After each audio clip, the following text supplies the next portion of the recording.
Hello and a very warm welcome. You're watching the Newshour special edition with me, Priya Bahal. Delhi elections are over. The swearing is going to take place in about a week from now when Prime Minister returns from his foreign tour. Speculations are rife around who is going to be BJP's chief ministerial face, and given BJP's track record, it might be a surprise like what had happened in MP and Rajasthan. But right now, I want to focus on another surprise, and that is BJP registering a spectacular win in Muktafabad, a seat that has 39.5% Muslim voters. Mohan Singh Bisht won this constituency in an area where the population was heavily impacted by the 2020 riots, and defeated parties like Congress, the Aadmi party and AIMIM, parties that are traditionally considered those who get captured votes from the minority community. This was almost a redux of what happened in Kundarki Assembly by-poll 2.5 months ago, where BJP won by over 1.4 lakh votes in a constituency that has more than 60% Muslim voters. BJP's Ramveer Singh had then managed to get 1,70,371 votes, which was 76.71% of the total votes that were cast, and his opponent Mohammad Rizwan of the Samajwadi Party got only 25,880 votes.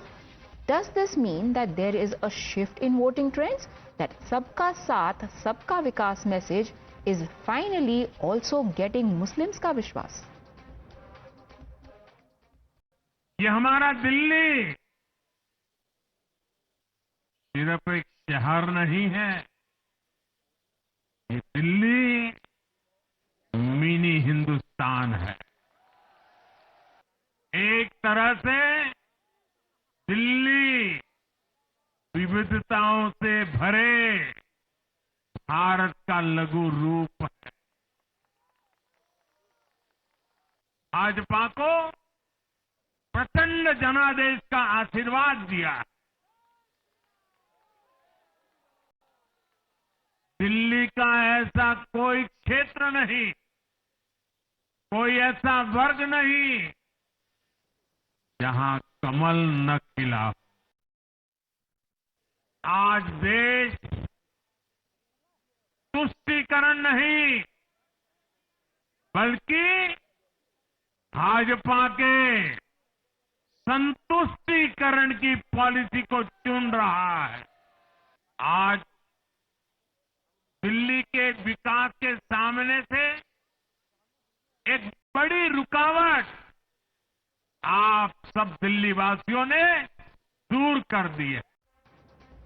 Does that show a glimpse of a changing Mann Ki Baat of the Muslim voter in India? To answer that question, we are now joined by Sanju Verma, who is BJP's national spokesperson, Shekhar Iyer, senior journalist, Arka Kumar Nag, political analyst, advocate Kapil Madan is also going to be joining us in a bit. He's also a political analyst, and Akash Deep Muni, political analyst, also joins us on the broadcast. But before I open up this conversation, let's listen in to what a popular and prominent Islamic cleric had said on the day of voting while the voting was underway.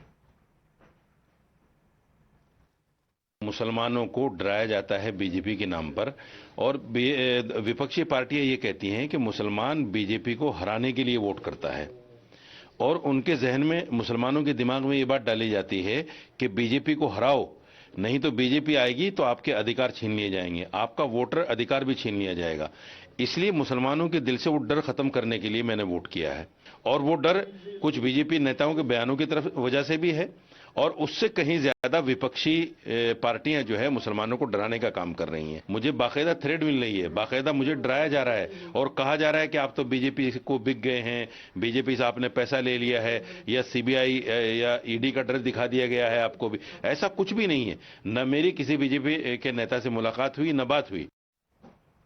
Akash Deep Muni, do you think Sajid Rashidi ji was predicting a bigger change in times to come? Totally not. Totally not. Please go through the figures. You will find out the reality. I'll cite only two examples of Legislative Assembly.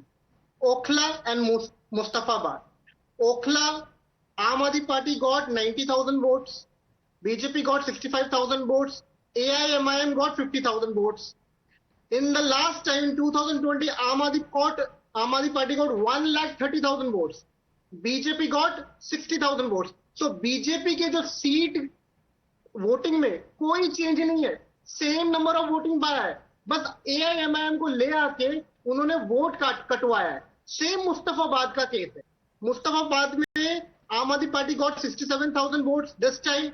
Last time आम Aadmi party got 1 lakh votes because there was no AIMIM. BJP के votes last time was 80,000, this time 85,000. So they won Muktafabad. They didn't won Muktafabad because of Muslims voting for BJP. They won Muktafabad because they have brought a vote Katwa party called AIMIM, and this is the micromanagement of Bharatiya Janata Party. Sanju Verma, there's no change of heart. It's just good strategy that played out. Figures are saying. Figures bol rahe. Now I heard Mr. Muni very patiently. Mr. Muni, चाहे हम अभी आंकड़ों का जितना भी हेर फेर कर लें या एनालिसिस कर लें, but the fact is BJP has had a resounding victory. There is no getting away from that. And Arvind Kejriwal and Aam Aadmi Party are finished. As Manoj Tiwari said, Tata, bye-bye, done and dusted. तो ये तो हकीकत है और हकीकत को acknowledge करना ही उसी में समझदारी होती है. But I will just answer Priya's very pointed query. I think, Priya, your introduction was very, very consummate. And, taking off from that, let me say, yes, BJP's vote share in Muktafabad did not increase. That is correct. BJP's vote share has been constant at 42%. But that is not the story. The story is that Aam Aadmi Party saw an erosion of almost 20% in vote share. In 2020, Aam Aadmi Party's vote share in Muktafabad was 53.2%. This time in 2025, Aam Aadmi Party's vote share was only 33%. 20% का vote share में erosion हुआ है Mustafabad constituency से for Aam Aadmi Party and Arvind Kejriwal candidate, and that is a reflection point कि वो erosion हुआ नहीं है, वो इरोजन आपने ऑर्केस्ट्रेट किया है because AIMIM that acts as BJP's B team was the one that was eroding it. Priya, I heard that you gave a full 2-3 minutes to Mr. Muni. You did not interject him even once. Let me at least make my points. I barely started. The second point I want to say, and this is very important, Okhla.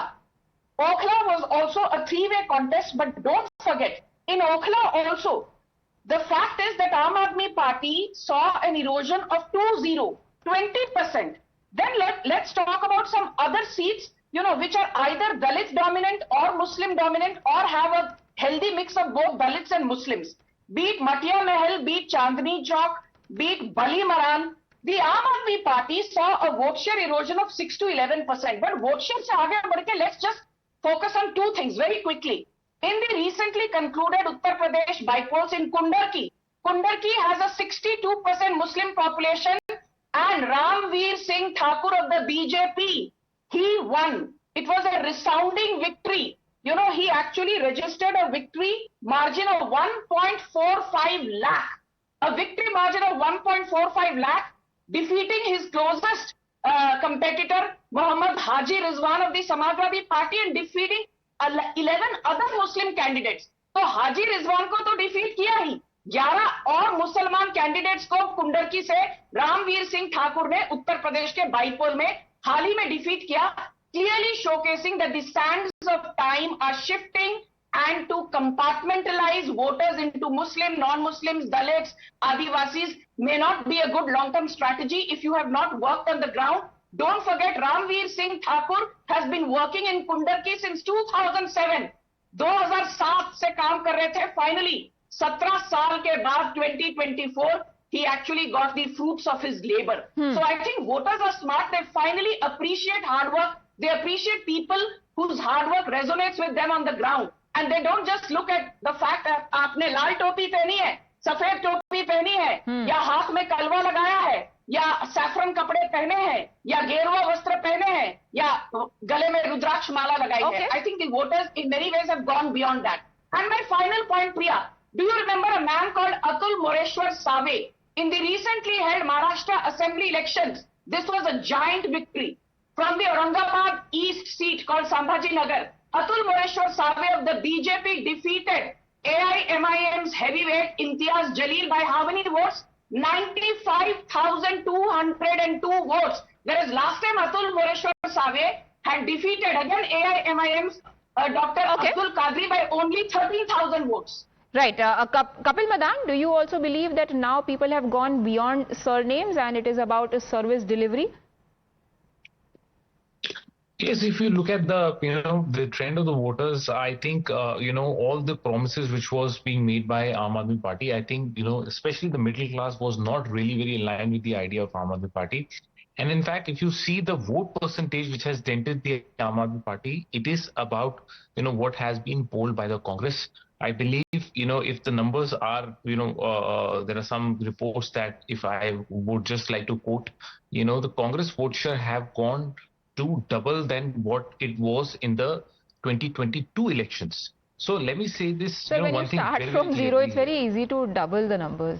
No, I am sorry. No, I am sorry. Yes, I do agree with you that if it may not translate into number, but there are about 14 to 15 seats where the victory margin of BJP yes, but compared with Aam Aadmi Party. Yes, but hold on. Yes, just hold on. Just hold on. What I'm trying to tell you is that the votes that have been polled by the Congress and the vote percentage which has been increased by the Congress, let me tell you very, very categorically, you don't need a rocket science to explain the data. You pick up the data, you will realize that on these, at least these 14-15 seats. No, but my point, Kapil Madan, here is probably you missed it because you joined us slightly late. Is our focus is very narrow here. My focus is only Muktafabad right now and 2.5 months ago Kundarki. Is the Muslim voter shifting? There are parties, if we combine both UP and Delhi, Samajwadi Party, AIMIM, Congress. These are the parties that were so-called secular parties, as people call them, who considered minorities their captive vote bank. Is that trend now changing? Right. No, I don't believe. In fact, I was just telling you the numbers that yes, what has happened in this case is that it was a triangular fight. And just because the Congress increases vote share, because you will have to historically, educate your viewers that Aam Aadmi Party's vote share is traditionally the vote share that used to, vote for the Congress, because they are the one who don't, align with the ideology of BJP. That might explain Muktafabad. Does that explain Milkipur? 76.71% vote for BJP. So that's what I am trying to explain you is that what you will have to see the numbers. You will have, and let me also tell you that all these numbers, I mean, there is no one who can tell you precisely with scientific precision how and in what manner the community has voted. In favor of a particular I agree with you on that, but here is what we know for a party. fact. Here is what we can you refute the fact that Kundarki has between 60 to 65% Muslim population that is available from census data. Can you refute the fact that the winner there from the BJP got 76.71% votes? It is there in the election commission data. Can you refute the fact that he won by a margin of 1.4 lakh votes? That is also there in EC data. Now, if you just apply common sense to this data, there is no way that a candidate who's getting 76% votes in a seat that has 60 to 65% Muslims won without their support. It doesn't take a lot of mathematics, or it's not guesswork. It's hard numbers. No, so I, let me just take your word as correct. I agree. It's not my word. I'm attributing it to very authentic sources. Are you questioning the EC? Hold on. Or the census of 2011? Just hold on. Just 1 minute. Just hold on. Allow me to make my point. If you look at the speeches made by the Honorable Prime Minister from the 2014 election, the 2024 election, it was highly polarizing speeches against a particular community. We saw not one, several instances where the Honorable Prime Minister made polarizing statement. And that's how he impressed voters in Muktafabad and Kundarki to vote for the BJP. No. So no. Allow me to make my point. Only if you can allow me to make my point, I can give you some perspective of it. Now insofar as this voting percentage is concerned, you will have to see what has been the voting percentage in terms of community in particular area. And, as you mentioned about a particular community, there could be an issue of consolidation. There could definitely be an issue of consolidation. That is the issue that we're discussing, Mr. Kapil Madan. But Sanju Verma, you wanted to come in, and then I must quickly get in Mr. Nag as well. No, it is consolidation. My question is that now Muslims seem to be consolidating towards BJP because they are delivering. Sanju Verma. Can I come in here? Yes, Thank please. You know, Priya, what I find appalling, and Kapil Madan is a well-educated guy. Look at the audacity, look at the shamelessness. Congress has been wiped out, 0 seats. और यहाँ पर बैठकर आज भी प्रधानमंत्री को गालियां देते हैं. As long as people like Kapil Madan come on national television and abuse the Prime Minister, Congress will go from bad to worse. Kapil Madan should actually show some grace rather than abusing the Prime Minister. Talk about your Pappu. Under him, 90 elections the Congress has lost. BJP को certificate देना बंद करो. Sanju Verma and Sanju Verma, I know you won't like it, but can we just please stick to the topic as well? Yes. That is why I interjected him. If you had interjected him, because we were digressing from the point. Yes, please, go on. Yes. I don't think he was speaking on the point. You were not asking about the Prime Minister. He was giving certificates to the Prime Minister. Yes, that is why I interjected, and that's why you are making a counterpoint. Yes, so let me complete, because I'm not here to listen to balderdash from Kapil Madan. Priya, the most important point is this. Even the Muslim population may not be dominant, but there is a sizable Muslim population, and your own analysis on Times Now. I've been watching for the last 24 hours. You guys have also played this out. For instance, look at Malviya Nagar. There is a sizable Muslim population, and here also BJP Satish Upadhyay defeated 3-time MLA Somnath Bharti. Then look at Rajendra Nagar. There is a decent Muslim population, not dominant. Aam Aadmi Party's heavyweight Durgesh Pathak was defeated by BJP's Umang Bajaj. So the limited point I'm making is that the voters have wisened up to the fact that by Pradhan Mantri Awas Yojana ke tahat 31% benefits go to minorities, specifically Muslims. 33% of Ayushman Bharat benefits go to minorities, specifically Muslims. 37% benefits of Mudra Yojana go to minorities, especially Muslims. 36% benefits of PM Ujjwala Yojana benefits go to minorities, especially Muslims. So Muslim women have come lock, stock and barrel and voted for the BJP. Kya galat kiya? Right. So, Mr. Shekhar here, let me get an apolitical voice in now. Do you think that one thing is for sure, that there have been winds of change? Are we reading too much into this? Because eventually of the, I think, 7 odd Muslim dominated seats in Delhi, Aam Aadmi Party still has majority of them. BJP just managed to win 1. It could be an anti-Aam Aadmi Party vote, and it just happened to be that BJP was the other alternative that they had, and which is why they voted for the BJP. Is too much being read between the lines? Well, Priya, I think Muktafabad and Kundarki are different, in the sense Kundarki has got 60%, but the BJP candidate from there, Ramveer Singh Thakur, he was the only Hindu candidate among the 13 candidates there. Rest all belong to the Muslim community. But Ramveer Singh Thakur worked very hard in terms of outreach. He reached out to every section of the voter in that constituency, and he was rewarded for that. Muktafabad is a different category because Muktafabad and the neighboring Karwal Nagar, these were areas affected in the 2020 riots in the northeast Delhi. Now, in what has happened in Muktafabad is, that 40% Muslims voters, there were how many? There were 4 Muslim candidates vying for the 40% votes. And given that history of that constituency in the last 4 or 5 years, so Mohan Singh Bisht, the BJP candidate, won the seat. He focused on the 60%. And besides, he was shifted from the neighboring constituency, Karwal Nagar, and brought here. And in Karwal Nagar, they made Kapil Mishra contest. But at the same time, we must understand one thing, Priya. Whether it is a Muslim voter or a Hindu voter or a OBC voter or a Dalit voter in Delhi, see, they have all suffered under this, this lack of governance. See, every Muslim voter also has faced the same issues. No, but if Muslim voters were facing issues, what about the other Muslim majority seats or dominated seats? They went to the Aam Aadmi Party. See, now I'll tell you one thing. Wherever AAP has got the Muslim vote, it is not because, Muslims wanted Aam Aadmi Party. Because there has been a kind of narrative thrust upon them by their some community leaders that they should reject BJP. But we also saw in the Lok Sabha elections where it was believed at least 8% Muslims could have voted for the BJP, considering overall the success BJP got in many of the constituencies. Okay. So yes, there is definitely I would say some kind of narratives being questioned by many Muslim voters among themselves as to should we be imprisoned by a narrative that is always thrust on us. Okay, Mr. Nag, do you think Muktafabad and Kundarki are outliers, or are these just initial signs of a bigger trend?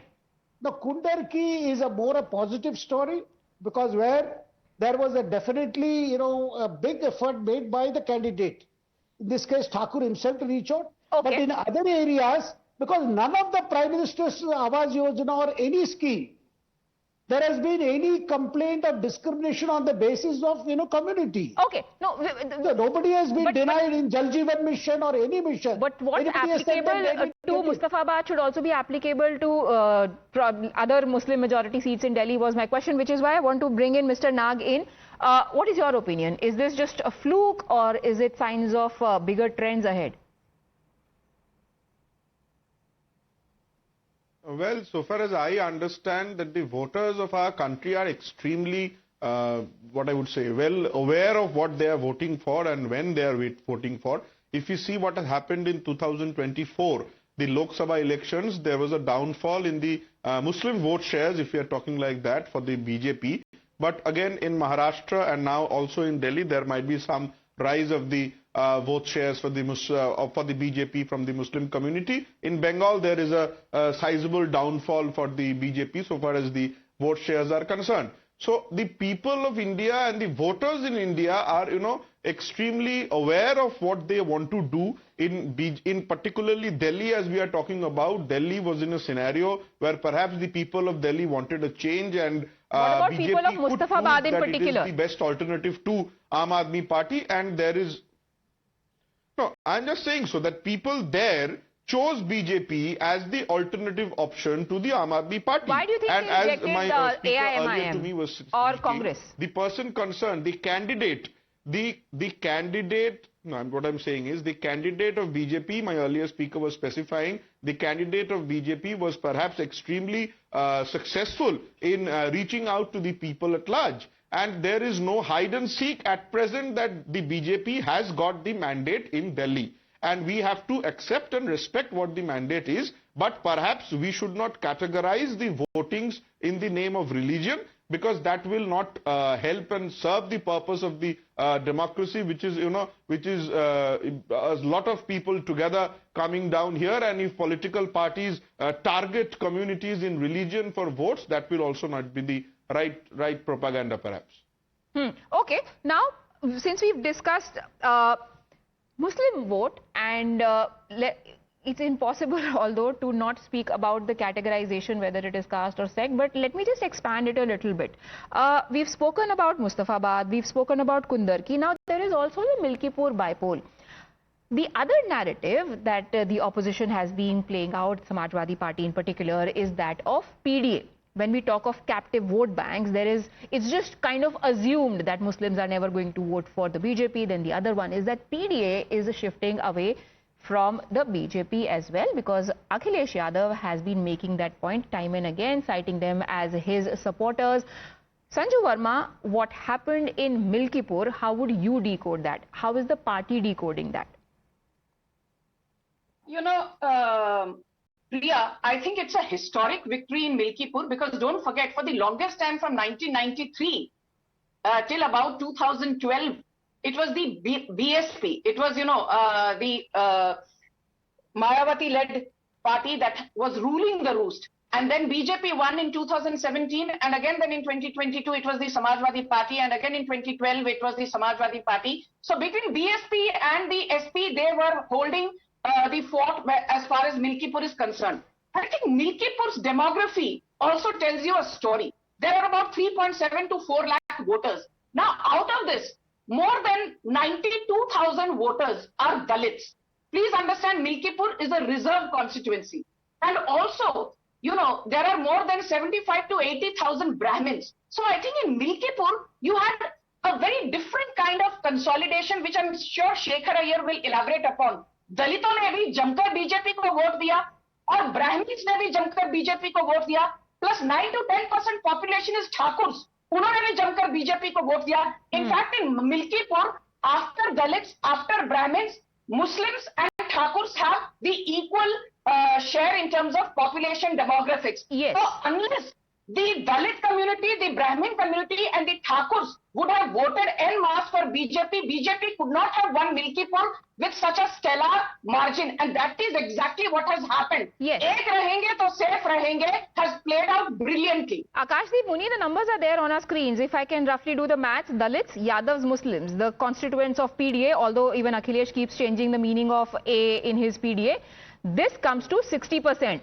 Now, there is no vote Katua party here. Like you said, in Delhi there was AIMIM. Here it was a straight face-off between the BJP and the Samajwadi Party. The numbers cannot be questioned, like Kapil Madan was saying earlier. They are in our face. Their victory margin is also significant. How do you now explain this? See, many a times you cannot judge the mood of the audience, that is the respondents. So here, of course, there has been mixed bag. After we get the final figures, that which community voted for Bharatiya Janata Party, we can get the figures. But today, Priyaji, one thing, just 15 seconds more. As Muslims are now voting, let's presume, as Muslims are now voting for Bharatiya Janata Party, I'm sure that Bansuri Swaraj has made the issue of 17 months of imams not getting salary. Now imams would surely get salary in Delhi by Bharatiya Janata Party. And Bharatiya Janata Party should also explain why Hindu Pandits and also other community people are not getting their due in Delhi's double engine sarkar. I'm sure they will sir, BJP को जो मिल रहा है, BJP को जो देना है, वो BJP का सरदर्द है ना. आप ये देखिए कि आपके दो मेजर कैप्चर्ड वोट बैंक्स जा रहे हैं. Nobody had ever thought that your minority vote bank is going to be shifting, but the numbers are saying it. And there is no data that we could find, at least in this discussion today, to establish that this is just a fluke. Priya ji, आम Aadmi party के supporters कोई community नहीं है. आम Aadmi party के supporters सारे भारतीय हैं, जो भी देश के लिए काम करते हैं. सर आपने जो इमाम्स के लिए ऑनरेरियम की बात की, जो आपने पुजारियों के लिए ऑनरेरियम की बात की, आम आदमी पार्टी मतलब out of goodness of heart for general citizens तो वो नहीं अनाउंस कर दी थी ना इलेक्शन के जस्ट पहले, जो उन्होंने अपना पुजारी सदन बनाया था, बीजेपी से 100 पंडितों को लेकर आ गए थे. देखिए, आम आदमी पार्टी ने इमाम की बात नहीं करें, रिलीजन की बात नहीं करें. डिबेट में बोलना अच्छा लगता है, ये नेता नहीं बोलते हैं पॉलिटिकल हस्टिंग्स में. देखिए, आम आदमी पार्टी ने इमामों को भी पैसा दिया है. आम आदमी पार्टी ने नहीं दिया है सर. वो जाके बाहर प्रोटेस्ट कर रहे थे कि 18 महीने से नहीं मिला है. उससे पहले खाली वादे दिए हैं. 18 महीने से नहीं रुका हुआ था, क्योंकि कुछ एलजी की तरफ से था, वो भी मिल जाता. Okay, unfortunately I've completely run out of time on this debate, but eventually what it boils down to is that religion or caste or irrespective of everything else, it does look like that service delivery has finally become the deciding factor of people. Like I said earlier, sabka saath, sabka vikas finally might be getting sabka vishwas as well. Thank you, gentlemen, and Sanju Verma for joining me on that debate.